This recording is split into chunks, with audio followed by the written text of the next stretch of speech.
Olá, muito bom dia para você. Estamos aqui invadindo esse espaço da manhã com o programa Jogo Aberto pela TV Tarobá. Hoje, Tarobá transmitindo Liga Árabe, né, Saudita. E você que vai ver Neymar, que vai ver Cristiano Ronaldo aqui na tela da TV Tarobá, vai se acostumar periodicamente. De vez em quando a gente vai estar pintando aqui de manhã para falar do Jogo Aberto, né? Esse encontro que a gente tem toda semana aqui. E hoje, gente, nós temos assuntos importantíssimos que mexem com a nossa vida, que mexem com o nosso bolso, com o nosso dia a dia. E o meu convidado é o Fernando Moraes, presidente da FACIAP. Fernando, bom dia para você. Um prazer te receber nesse novo horário também. Bom dia, Fernando. É sempre um prazer estar aqui, dessa vez num horário diferente. Mas sempre para falar sobre economia, sobre o que está acontecendo no mercado. É super importante estar aqui. Perfeito. E o Fernando está chegando com novidades, informações muito quentes de um fórum empresarial que foi realizado pela FACIAP e que teve a presença do presidente do Banco Central. Hoje, indiscutivelmente, primeiro, a autoridade monetária número 1 do Brasil, né, Fernando? E num cenário, num momento em que a gente está vivendo, em que troca de farpas, mas finalmente começou, né, esse ciclo de queda da Selic. Mas, enfim, conta pra gente o que o Campos Neto disse lá de importante aos empresários e a vocês. Então, esse fórum aconteceu em Curitiba na semana passada, né? Então, um fórum super importante, que a gente falou sobre a questão de como buscar empréstimos, dinheiro subsidiado, dinheiro mais fácil de se liberar, para que a gente possa, os empresários possa fazer investimentos nos seus negócios. Então, foi muito importante. Teve a presença, logicamente, do Campos Neto, que foi o ponto mais alto do Congresso, mas também participou o presidente de cooperativas de crédito, o presidente da Fomento Paraná, o Heraldo, o presidente do BRDE, o Blay. Então, foi de extrema importância para todos que tiveram ali, tentando entender como o mercado vai se caminhar. E aí o Campos Neto certamente deve ter dado a eles, né, alguma segurança, né, Fernando? Se esse ciclo realmente vai se consolidar ou não.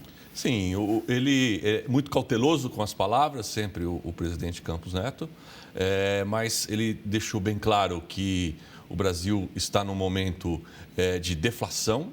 A gente também sente no próprio mercado, na prática, na nossa empresa. Isso a gente vê que os preços vêm caindo dos produtos e, consequentemente, isso dá margem para que possa abaixar a Selic. Então, ela está com uma tendência de queda também no próximo mês do Copom. Então, a gente espera que isso comece a cair com mais força. E você sentiu nos empresários firmeza? Ou seja, eles estão confiantes de falar, olha, eu acho que o cenário é para eu ampliar meu negócio ou para eu reforçar o meu negócio, de olho, inclusive, né, Fernando? Aí nós estamos chegando daqui a pouco no Natal e tem muita gente falando que os efeitos dessa queda na taxa de juros só será vislumbrado, só será efetivamente visto no final do ano e no começo do ano que vem. Você concorda com essa tese?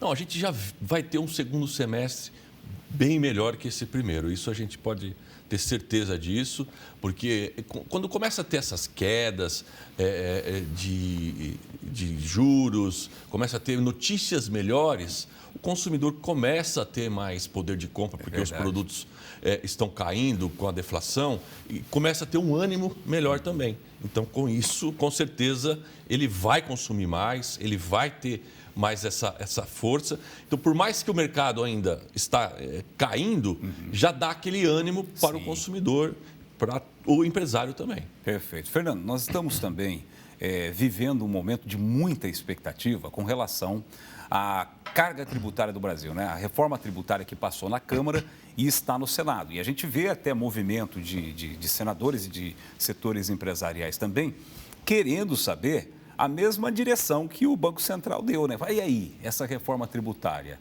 ela simplifica e melhora ou simplifica e aumenta a carga tributária? Há uma preocupação, né?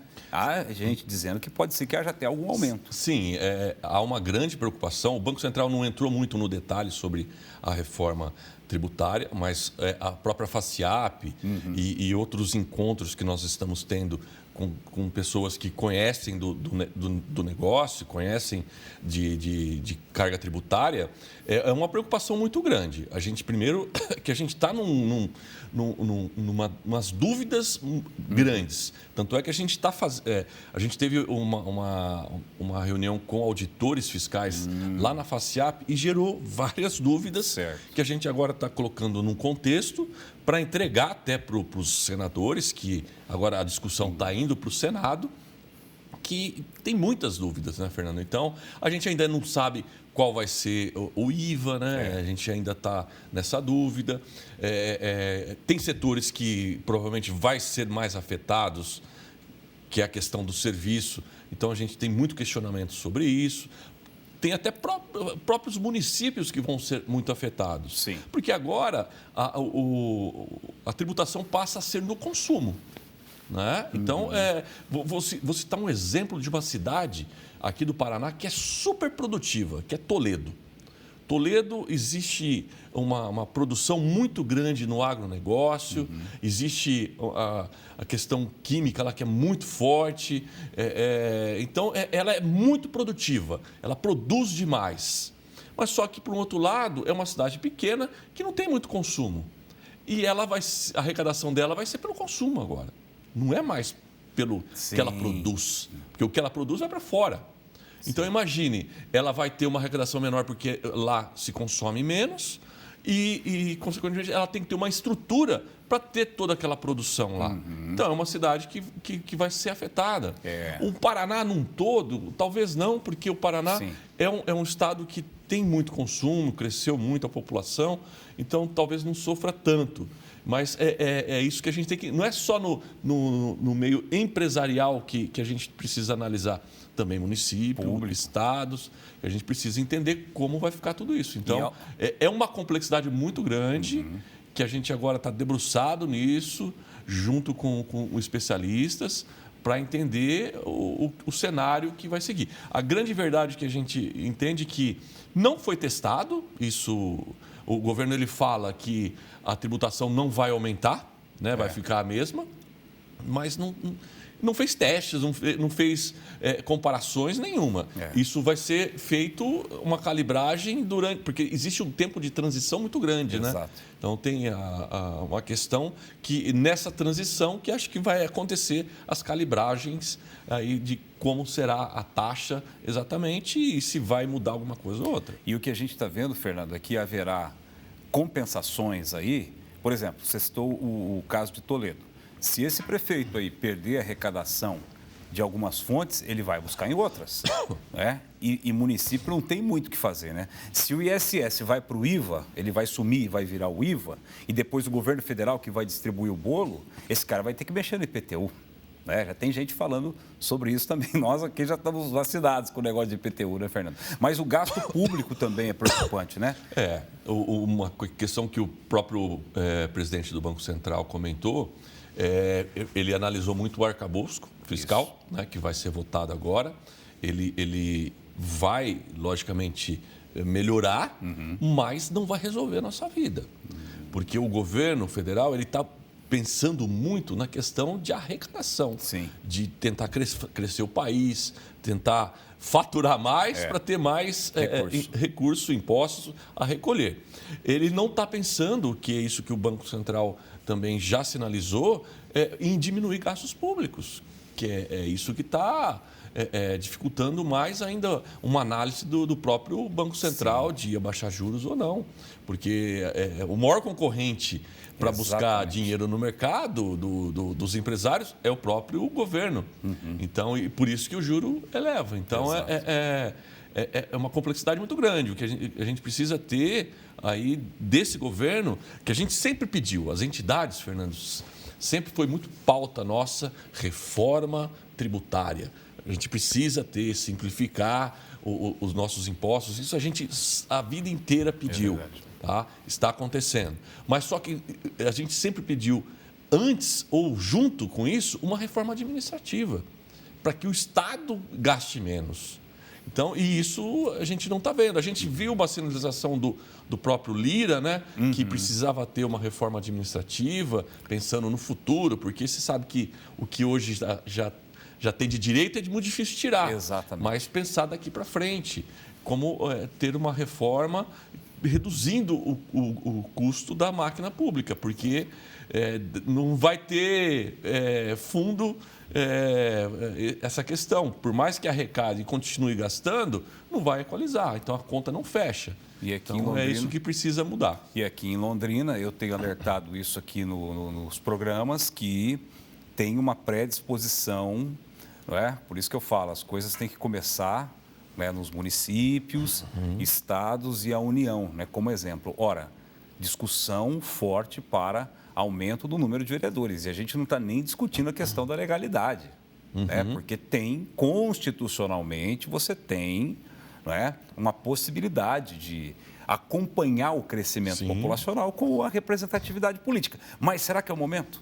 O que o Fernando Moraes pensa sobre isso? Assim, lógico que tudo que aumente a despesa pública, eu como empresário, como entidade, eu sou contra.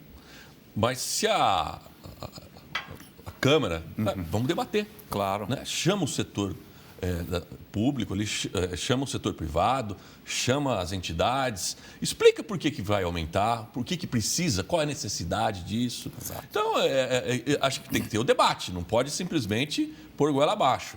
Então, eu sou contra. Sim. Mas vamos escutar também o que o presidente, o que os vereadores que são a favor querem, né, entender, porque é isso que você falou. Os exemplos têm que vir do setor público.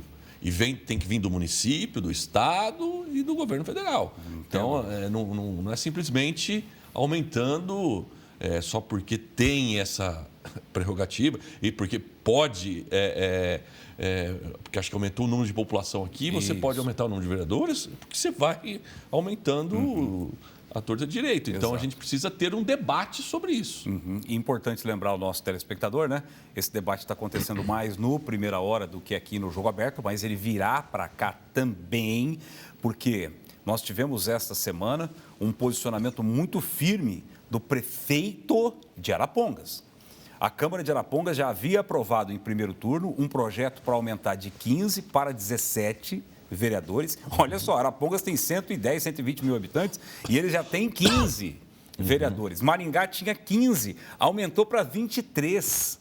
São 8 vereadores a mais. E Londrina, de 19, está querendo aumentar para 25, ou seja, 6 cadeiras. Mas, enfim, nós vamos retomar esse assunto numa outra oportunidade. Fernando, e o comércio? Como é que está olhando tudo isso? O Dia dos Pais aí que passou foi interessante? Você já está no dia a dia, está vendo ali a balança, né, os números se mexendo. Como é que está? Está mais otimista para essa reta final de ano? Sim, ele está melhor, Fernando. A gente teve aí as datas comemorativas, Dia das Mães, Dia dos Namorados, que não foram boas. Isso a gente teve um resultado ruim mesmo.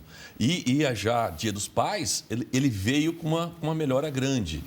Já havia uma expectativa de uma pesquisa positiva e concretizou. Então, a gente já está vendo que o mercado, o comércio, ele vem melhorando. Então, o segundo semestre, que é onde acontece mais aí as datas comemorativas, que vem Black Friday, vem Natal, Dia das Crianças também, isso com certeza vai melhorar. A expectativa é muito grande. E com essa questão de já caindo taxa de juros, com deflação de produtos, isso dá mais poder de compra para o consumidor. Com certeza teremos aí um segundo semestre melhor. Perfeito. Nós vamos fazer um rápido intervalo, Fernando, e daqui a pouco vamos aprofundar e saber o seguinte: o que também pode ser feito para estimular, não é, essa movimentação, o que pode ser feito para incentivar o consumidor a ir ao comércio nesse final de ano. Daqui a pouco aqui, nesse bate-papo com o Fernando Moraes. Voltamos já.